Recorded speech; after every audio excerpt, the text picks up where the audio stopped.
सुनो बोल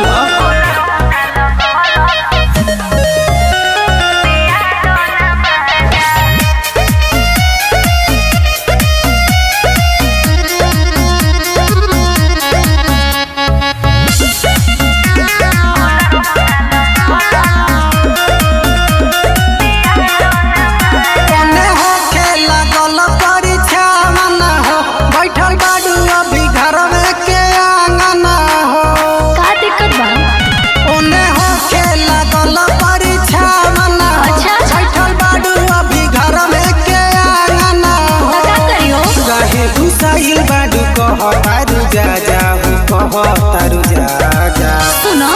बोल छोटा पसे ना उठा लाली बहल जाता कूलर ना लगवल पिया दोना माजा अच्छा? इसी बिना बहुत में कपवाए राजा कूलर ना लगवल पिया दोना माजा चल पिया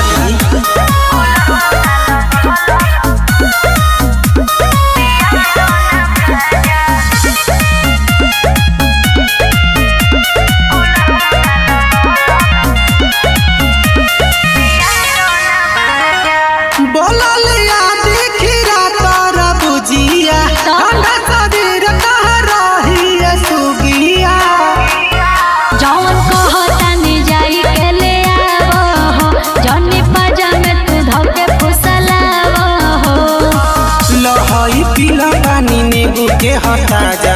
नींबू के हटा जा फुसलाओ मत छोटा